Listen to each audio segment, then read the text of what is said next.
જામનગરમાં ગેરકાયદે બાંધકામો પર બુલડોઝર ફર્યું। સાયચા ગેંગના ગેરકાયદે બાંધકામોને દૂર કરવામાં આવ્યા છે। બંગલા સહિત 11 પાકા ગેરકાયદે બાંધકામ સામે પગલાં ભરાયા। સાયચા ગેંગ સામે હત્યા, બળાત્કાર, મારામારી સહિતના અનેક ગુનાઓ નોંધાયેલા છે। તો એસપી પ્રેમસુખ ડેલુ અને કલેક્ટર કેતન ઠક્કર સહિતના ઉચ્ચ અધિકારીઓની ઉપસ્થિતિમાં ડિમોલિશન કરવામાં આવ્યું। બેડી વિસ્તારના સર્વે નંબર 40માં આવેલી સરકારી જમીન પર દબાણ દૂર કરવા માટે કાર્યવાહી કરવામાં આવી છે। 10 થી 12 કરોડની જમીનનું દબાણ દૂર કરવા ડિમોલિશન કરાયું। જામનગર શહેરમાં જામનગર મહાનગરપાલિકા વિસ્તારના બેડી વિસ્તારમાં આજરોજ સરકારી જમીન ઉપર થયેલા દબાણોને દૂર કરવાની કાર્યવાહી ચાલુ છે। અંદાજે 10,000 ચોરસ મીટર જેટલી જમીન ખુલ્લી કરવામાં આવી રહી છે અને જેની બજાર કિંમત 10 થી 12 કરોડ રૂપિયાની થાય છે અને એનો કબજો સરકાર પક્ષે સંભાળી લેવાની કાર્યવાહી ચાલુ છે। 11 મકાન છે।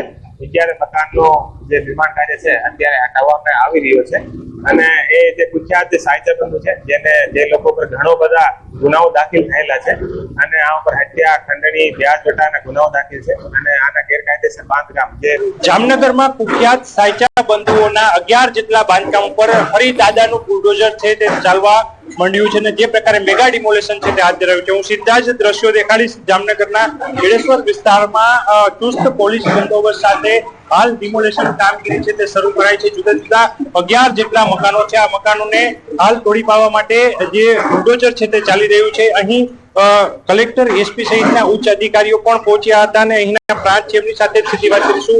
શું કહેશો સાહેબ, કેટલા બાંધકામો દૂર કરવા કાર્યવાહી અને કયા પ્રકારનું ડિમોલેશન કાર્યવાહી? આજરોજ કલેક્ટર સાહેબના માર્ગદર્શન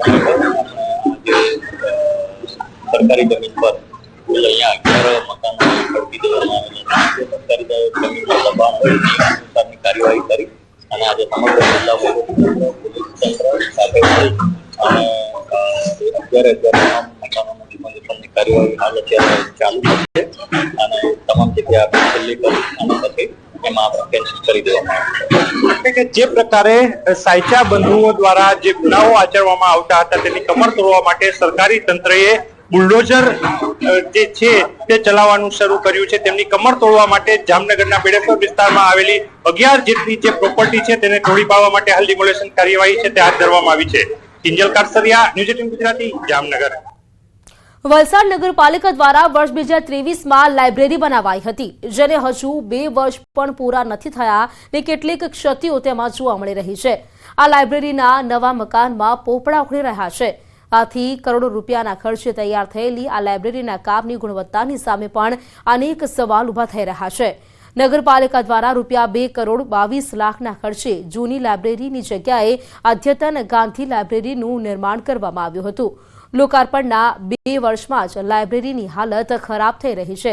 અહીંની ટાઇલ્સો તૂટી ગઈ છે તો પુસ્તકો મૂકવાની રેક પણ વળી રહી છે, જેથી લાઇબ્રેરીનું રિપેરિંગ કરવામાં આવે તેવી લોકમાંગ ઉઠી છે। આ લાઇબ્રેરી બની એ જે અમે જે કોમ્પિટિટિવ એક્ઝામની તૈયારી કરતા હોય એના માટે બહુ સરસ વાત છે, પરંતુ આ જે કરોડોના ખર્ચે લાઇબ્રેરી બની ત્યારબાદ એની યોગ્ય જાળવણી થતી નથી, જેના કારણે એની ટાઇલ્સ ઉખડી ગઈ છે, આ બધી રેક વળી ગઈ છે। વલસાડ નગરપાલિકાની લાઇબ્રેરીનો જે બીજો માળ છે એ મોટાભાગે બંધ રહી છે, કારણ કે એટલા બધા સ્ટુડન્ટ નથી હોતા અને એ એક્ટિવિટીઝ માટેનો હોલ હતો। તો એ હોલમાં કન્ટિન્યુ બંધ રહેવાથી, એર ભરાઈ જવાથી ટાઇલ્સો તૂટી પડવાની થઈ રહી છે અને એ કન્ટિન્યુઅસ તૂટતી જાય છે એર ભરાવાના લીધે।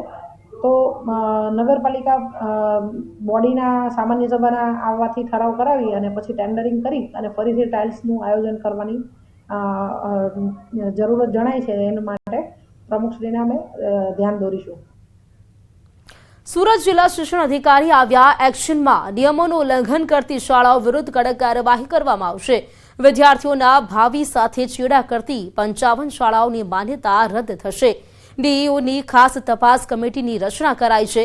કમિટી શાળાઓની વિગતવાર તપાસ કરીને રિપોર્ટ રજૂ કરશે। રિપોર્ટ બાદ પ્રાથમિક શિક્ષણ નિયામકને પત્ર મોકલાશે।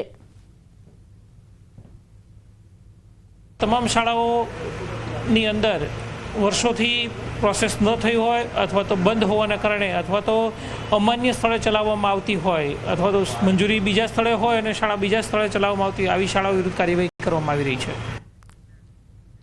કેસર કેરીના રસિકો માટે આનંદના સમાચાર। જૂનાગઢ માર્કેટ યાર્ડમાં કેસર કેરીની પધરામણી થઈ છે। યાર્ડમાં આજથી કેસર કેરીની હરાજી શરૂ। માર્કેટિંગ યાર્ડમાં કેસર કેરીના પ્રથમ 300 બોક્સની આવક થઈ।